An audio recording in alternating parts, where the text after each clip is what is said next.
Real Clear Politics had an interesting proposal when it comes to dealing with our immigration problem here in the United States. There was an article written by Gary Becker and Edward Paul Lazier, and their solution is, well, look, we need some high-skilled workers here in the United States, so why don't we create a pathway to citizenship by making people pay $50,000?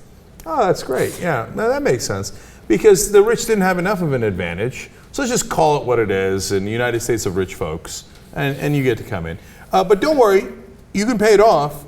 You can get a loan, right? Yes. So I want to read you a few parts of their piece so you get a detailed understanding of what they're proposing. They say, we propose that instead of the current maze of rules and formulas, the U.S. should sell the right to become a citizen. Setting the price of perhaps $50,000 would attract those who place the highest value on citizenship. And so they say, to ensure that not only the wealthy could gain citizenship, the sale of immigration slots could be coupled with a loan program that allows people to borrow the fee and to pay it back out of their earnings over an extended period. In essence, turning people, immigrants, into indentured servants. But literally. Like, so how about we have this proposal where, hey, listen, you could borrow the $50,000 and we'll just take your entire paycheck for like 7 years or so. And that would be exactly what indentured servitude was.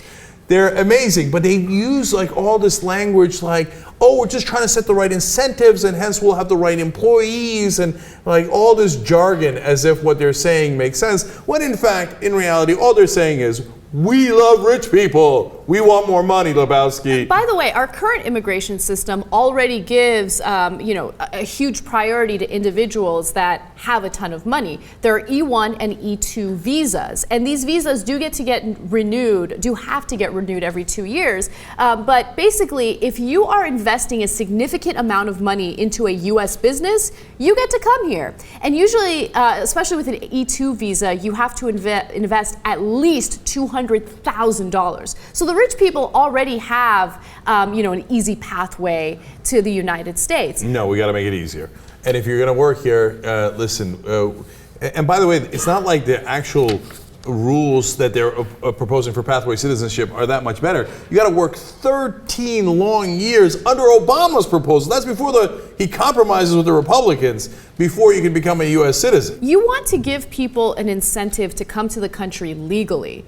But if you are charging citizens $50,000 to come here legally, then you're giving them an incentive to enter the country illegally, right? Mm-hmm. So of course this article says, we need stricter enforcement, yada yada. But obviously the enforcement hasn't been so successful so far. So it's not unheard of for people to enter the country illegally. And another thing to keep in mind is a lot of times people who are trying to abide by the law feel really frustrated with the process, not because it takes so long, but because it already costs thousands of dollars. Just to give you an idea of how much it costs, a green card application is about $1,000. Certain temporary legal status application fees are about $1,100. A naturalization fee is $600. And then a lot of people don't understand English when they come to the country, so they have to hire a lawyer to take care of some of the paperwork, and that costs thousands of dollars. This is just like the for-profit colleges. They're going to have a government program to make these loans, and they're going to get rich off of it. It's taxpayer money. There'll be some kind of agency, there'll be some kind of private corporation doing these loans. And it's another way of funneling our tax dollars for these scams. That's what this is all about. I don't doubt it. I'm sure that they'll find a way to make money off of it. Now, I want to remind people what's on the Statue of Liberty, because I think we forget it often. I mean, we get so much propaganda from the rich and the powerful on TV these days, mm-hmm. and from the right wing, etc., that you forget what the tradition of America is. This is literally what's on the Statue of Liberty. Quote, "Give me your tired, your poor, your huddled masses yearning to breathe free, the wretched refuse of your teeming shore. Send these, the homeless, tempest toast to me. I lift my lamp beside the golden door." So this is what we used to think of immigration. Send me your homeless, your wretched poor, and I will take care of them because I am America. And we together will be great. And I will open the golden door for them, right? That's what we used to believe. Now we think, give me $50,000 and I'll let you in the country. So this is what they would replace this plaque on the Statue of Liberty with. I came up with this on my own, but I bet they love it.